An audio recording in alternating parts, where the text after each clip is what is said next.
जब हम मध्ययुगीन यूरोप के बारे में सोचते हैं तो क्या ख्याल आता है? राजा, शूरवीर, बड़े बड़े महल, यही सब है ना।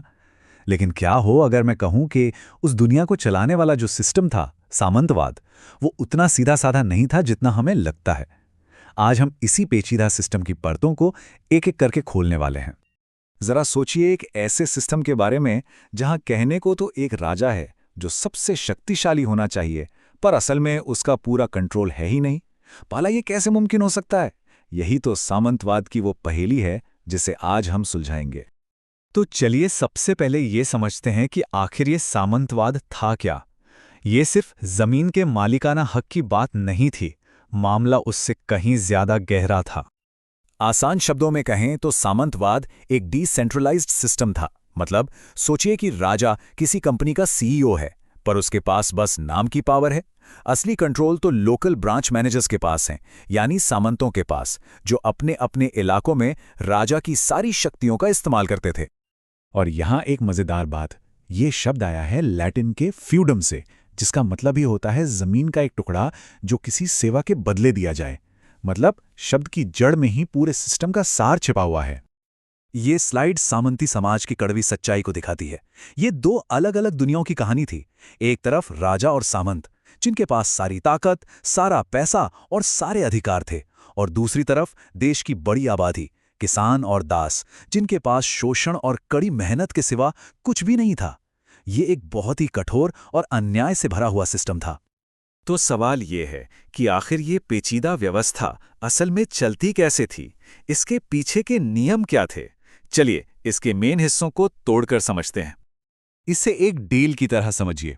राजा अपने किसी वफादार सामंत से कहता है, देखो, मैं तुम्हें ये जागीर देता हूं, जमीन का एक बहुत बड़ा टुकड़ा। तुम्हें इस पर संप्रभुता यानी शासन करने का अधिकार भी देता हूं।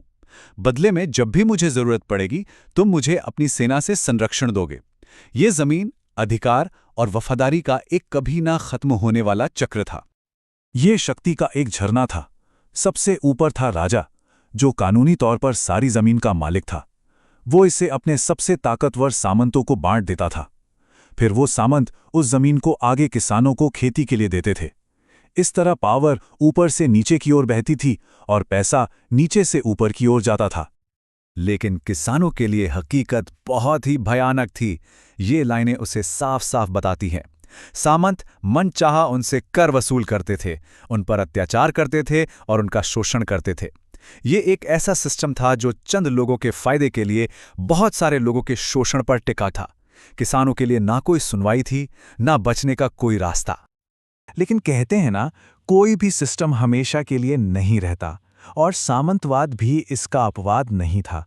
तो ऐसा क्या बदला? चलिए उन वजहों पर नजर डालते हैं जिन्होंने इसके खत्म होने की कहानी लिखी। मजे की बात देखे, जिस चीज ने सामंतों को ताकतवर बनाया, आखिर में उसी ने इस सिस्टम को कमजोर कर दिया। जैसे जैसे उनकी ताकत और पैसा बढ़ा, उनका लालच भी बढ़ता गया। वो और ज्यादा जमीन और रुतबे के लिए आपस में ही लड़ने लगे। इन अंदरूनी लड़ाइयों ने पूरे सामंती ढांचे को अंदर से खोखला कर दिया। और फिर टेक्नोलॉजी ने सब कुछ बदल दिया।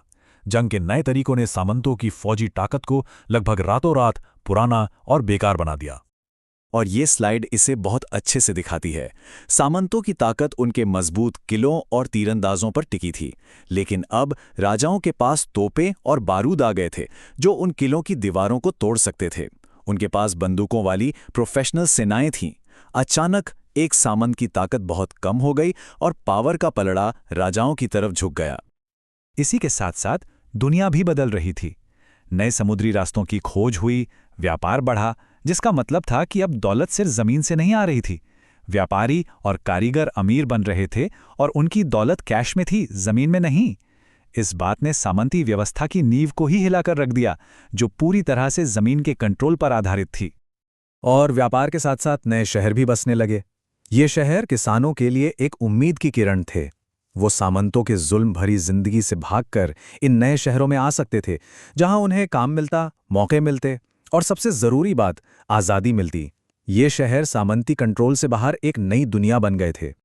सालों के शोषण के बाद आखिरकार किसानों ने बगावत शुरू कर दी। इंग्लैंड और फ्रांस में बड़े बड़े किसान विद्रोह हुए, जिन्होंने सीधे सीधे सामंती ढांचों को चुनौती दी और उसे बुरी तरह से कमजोर कर दिया। और साल 1381 एक बहुत ही खास साल है। ये वो साल था जब इंग्लैंड में एक बड़ा किसान विद्रोह हुआ, जिसे पेजेंट्स रिवोल्ट के नाम से जाना जाता है। हालांकि इसे बेरहमी से कुचल दिया गया था, पर इसने शासक वर्ग को हिला कर रख दिया, और ये इस बात का प्रतीक बन गया कि आम लोग उस सिस्टम के खिलाफ लड़ने को तैयार थे जो उन्हें दबा रहा था। और आखिर में ताकत थी विचारों की। सदियों तक सारी जरूरी किताबें लैटिन में होती थीं, जिसे सिर्फ पादरी और अमीर लोग ही समझ सकते थे। लेकिन जब लोगों ने अपनी लोकल भाषाओं में लिखना और पढ़ना शुरू किया, तो इससे एक जैसी पहचान और संस्कृति की भावना पैदा हुई। इसी ने राष्ट्रवाद को जन्म दिया। लोग खुद को किसी सामंत की प्रजा नहीं, बल्कि एक राष्ट्र का नागरिक समझने लगे, जिनके अपने अधिकार थे। तो इन सभी ताकतों ने अंदरूनी लड़ाई, नई टेक्नोलॉजी, आर्थिक बदलाव और सामाजिक विद्रोह, इन सब ने मिलकर एक पूरे युग का अंत कर दिया। तो आखिर में सामंतवाद, जिसे स्रोत में एक कुप्रथा कहा गया है, वो अपनी अंदरूनी खामियों की वजह से टिक नहीं सका।